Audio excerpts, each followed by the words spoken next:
Salut les Vatosokos, j'espère que tout le monde va bien. Et oui, déjà, on se retrouve pour une nouvelle vidéo du Paris Saint-Germain. Oui, parce que bon, le prochain match du Paris Saint-Germain, ça sera mercredi en Coupe de France contre Montpellier. Voilà, on se déplace à Montpellier pour aller gagner cette foutue Coupe de France. Voilà, bon, mais avant de parler de l'avant-match de ce match, je tenais à préciser certains trucs que j'entends sur les réseaux sociaux, des gens qui parlent. Tout le monde a le droit de parler, tout le monde a le droit de donner son opinion, tout le monde a le droit à un avis. On dit toujours que les opinions et les avis, c'est comme les trous du cul, tout le monde en a un. Voilà. C'est pas moi qui le dis, c'est Clint Eastwood dans l'Inspecteur Harry. Bon, bref, blague à part. Voilà. Donc moi, je respecte toutes les opinions, je respecte toutes les choses que les gens peuvent dire, mais il y a quand même des gens qui exagèrent, dans le sens, je pense qu'ils vont trop loin dans le sens. Par exemple, sur les critiques de Pochettino. Alors oui, Pochettino n'est pas super bon en com. C'est-à-dire qu'il est énervant dans sa communication. Il y en a qui disent oui, même quand on perd les matchs, il reste calme, voilà, machin, et on dirait que tout va bien et tout. Je sais pas, vous préférez quoi, un mec calme, posé, intelligent, qui répond intelligemment, ou un mec super stressé, super énervé comme l'autre qu'on avait avant là? Hein, je ne dis pas son nom parce que j'en ai marre d'entendre son nom, parce qu'on vient toujours me casser les bonbons avec lui. Moi, je vous le dis franchement, je suis le premier à être énervé quand je vois des matchs pourris que j'ai vus hier. Mais ce n'est pas que la faute de Pochettino. D'ailleurs, il est pratiquement pas fautif dans ce truc-là. C'est juste des joueurs il est fautif, pardon, dans la compo, dans le choix de certains joueurs, pardon. Par exemple, Herrera, je ne comprends pas pourquoi il met cette quiche. Pourquoi il ne met pas Rafinha? Quel est le problème avec Rafinha? Est-ce qu'un journaliste en conférence de presse va enfin demander à Pochettino qu'est-ce qui se passe avec Rafinha? Pourquoi il ne le met jamais? Ou alors il le met que 10 minutes? Pourquoi il ne met jamais Xavi Simons dans des matchs comme ça, où il pourrait quand même apporter plus que Herrera? Voilà, il faudrait que des journalistes leur posent ce type de questions pour savoir enfin et pour toujours pourquoi il ne fait pas jouer ses joueurs. Il les convoque, ils sont sur la feuille, mais ils ne jouent pratiquement jamais, ou alors quand ils jouent, c'est 5-10 minutes. Voilà. Ça, c'est le défaut de Pochettino. Après, moi, je dis toujours, il faudra juger Pochettino en fin d'année prochaine. Pourquoi? Parce que les joueurs qu'il a, c'est pas les joueurs qu'il a choisis. C'est les joueurs qui restent de l'autre. Des Kerrer, des Diallo, des Herrera, des Gay. Voilà, tout ça, c'est des joueurs que l'autre nous a ramenés. Je pense pas en avoir oublié. Mais il y avait aussi des autres joueurs qui étaient là avant, comme Kurzawa, qui pour moi, je me suis toujours demandé pourquoi ils l'ont prolongé. Des Florenzi, j'avais oublié Florenzi. Voilà, Florenzi qui est arrivé aussi avec l'autre. Donc, c'est des joueurs qui n'ont pas convaincu déjà, et aussi qui ont été choisis par l'ancien coach. Donc, il arrive là, il voit le moral à zéro des joueurs, il voit les joueurs qu'il a à sa disposition. Je parle pas des stars, Neymar, Mbappé, Di Maria, Icardi, tout ça. Après, on pourra dire que Icardi, ça a été un flop et tout ça, c'était un fiasco, mais ça, c'est un autre débat, une autre histoire. Mais, voilà, c'est pas lui qui les a choisis. Donc, il faut attendre cet été que le mercato commence pour pouvoir déjà balayer, c'est-à-dire enlever tous ces parasites qui sont au club, qui ne servent à rien. Il faudra les vendre, ou les prêter, ou je sais pas, faire quelque chose, mais surtout plus qu'ils jouent à Paris. Et surtout, recruter intelligemment. Alors, je pense que Pochettino et Leonardo vont travailler ensemble pour le mercato et que Pochettino va choisir les joueurs vraiment qu'il veut faire venir à Paris. Alors, bien sûr, on entend beaucoup de rumeurs, on entend même une rumeur Harry Kane. Moi, j'y crois pas. Franchement, Harry Kane, j'y crois pas du tout. Ou alors, même s'il vient, ça serait un chèque énorme. Bon, je sais qu'il n'y a plus de fair play financier, mais quand même.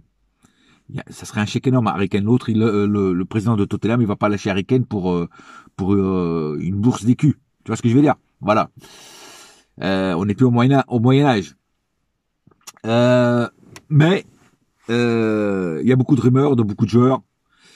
Donc on verra bien ce qui se passe au mercato et on jugera Pochettino, lui-même l'a dit, en fin de saison prochaine. Et là on pourra dire si il y a une patte Pochettino, si il a vraiment fait du bon taf ou s'il a fait que de la merde. Et s'il a fait que de la merde, hein, eh ben il faudra voir ce qu'on doit faire. Si on doit encore une fois changer d'entraîneur ou si on doit encore lui laisser encore un an pour voir si rétablit l'ordre dans tout ça. Parce que, je vous dis franchement, c'est pas non plus une solution de changer d'entraîneur tous les ans. Parce que moi c'est ce que je pense. Hein. À moins que l'entraîneur soit vraiment pourri, quoi, vraiment pourri, comme l'ancien coach. Voilà, même s'il y en a qui disent ah ouais, il est en finale de Ligue des Champions et patati patata. Ouais, ok, bon, ok. Mais moi je dis qu'il faut attendre l'année prochaine avant de le critiquer. Ne le critiquez pas. Au contraire, il faut plutôt voir ce qu'il va faire calmement et après on verra. Mais je serai le premier à le critiquer si l'année prochaine il emmène pas le PSG au plus haut et il n'est pas convaincant avec les joueurs qu'il aurait lui choisi. Là par contre je serais impitoyable. Mais cette année c'est trop court, c'est trop petit pour juger cet homme. Autre chose, quand il y en a qui le critiquent, n'oubliez pas une chose, c'est que quand même ces mecs, il est arrivé, comme j'ai dit, en voyant des joueurs qu'il n'a pas choisis, des joueurs qui étaient complètement en bas, physiquement, moralement et tout ça. Et c'est quand même un mec, en 6 mois, il nous a quand même emmené en demi-finale de Ligue des Champions, en éliminant le Barça et le Bayern. Alors oui, c'était pas le Barça flamboyant, oui, c'était pas le Bayern avec Lewandowski et tout ça. Mais c'était quand même des grosses machines. Même comme ça reste des grosses machines.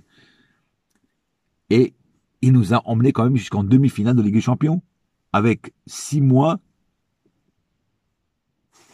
en étant au club.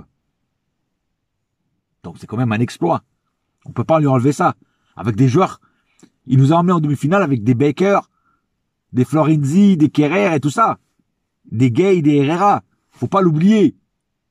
Faut pas l'oublier. Voilà, en tout cas, on va attendre pour voir si Pochettino, l'année prochaine, fait quelque chose de bien ou s'il est pourri, comme une planche. On verra bien. Voilà, ça c'était mon petit truc que je voulais dire quand même sur Pochettino, parce que je vois que ça se déchaîne sur les réseaux sociaux sur Pochettino. Voilà, moi je suis le premier à gueuler quand les joueurs ne jouent pas sur mes débriefs. Comme hier, Neymar, tout le monde l'a dit, qu'il a été dit, même sur l'équipe 21, ils l'ont dit qu'il était, tu te rends compte, ils lui ont donné la note de 2 ou 3, les chroniqueurs de l'équipe. Donc tout le monde là-dessus est d'accord. Pour une fois, je suis d'accord avec eux. Je suis rarement d'accord avec eux, mais pour une fois, je suis d'accord avec eux. C'était lamentable, Neymar. Voilà. Aucune envie, aucune percussion, aucune tactique de jeu, à part dribbler 3-4 joueurs, ce qui fait la chose qui fait qu'on n'aime pas. Mais bon, on va pas y revenir. Voilà, passons à l'avant-match. Alors, l'avant-match, demi-finale de Coupe de France contre Montpellier. On se déplace donc à Montpellier. Alors, on va quand même essayer de gagner cette coupe, parce que sinon ça va être chaud quand même. Parce que si on gagne pas le championnat, on gagne pas la Ligue des Champions. Alors on pourra pas faire, alors, disons on va faire une saison blanche. Non, on pourra pas faire une saison blanche parce qu'on a déjà gagné le trophée des champions. C'est sûr que le trophée des champions, c'est pas la coupe la plus importante, c'est une coupe en plastique, on va dire. Mais c'est quand même une coupe. Donc on pourra pas dire qu'on a fait une saison blanche. Mais on aura fait une mauvaise saison, si jamais on gagne rien. Alors, enfin une mauvaise saison.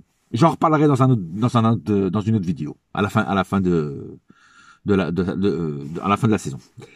Donc, Montpellier, une équipe pas à prendre à la légère, toujours compliqué d'aller gagner chez eux à Montpellier. Donc il faudra surtout mieux jouer qu'hier, parce que si on fait le même match qu'hier, on va se faire défoncer. Donc il faut vraiment jouer très sérieusement. J'espère que Pochettino fera les bons choix en joueurs, qui ne remettent pas des Herrera ou des conneries comme ça. Putain, mets-moi Xavi Simons, mets-moi Rafinha, voilà, mets-moi des joueurs comme ça au milieu, parce que y en a marre de voir ces galériens galérer au milieu. Voilà. Et donc gagner ce match, pourquoi? Parce qu'après, si jamais on va en finale, ça sera sûrement contre Monaco, parce que Monaco, je pense que l'équipe qu'ils ont à battre, à moins d'une surprise, ça sera eux qu'on aura en finale si jamais on élimine Montpellier, ce qui n'est pas encore fait.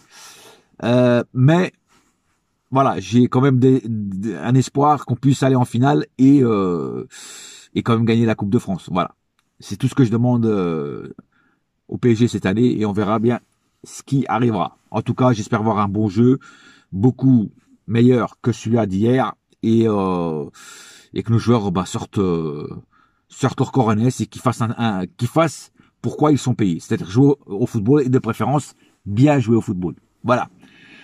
C'est tout pour cet avant-match. J'espère que cette petite vidéo vous a plu, autant que moi j'ai aimé à la faire. Merci aux nouveaux abonnés qui arrivent sur ma chaîne YouTube. Merci à vous. Et puis, on se retrouve bientôt pour de nouvelles aventures, pour le débrief d'après-match, mercredi soir, en espérant que ce débrief soit très bon et qu'on ait gagné ce match. Sur ce, un seul cœur, un seul club, c'est Paris ma gueule. Yes, my friend. Et la saga continue. Allez. Bouya!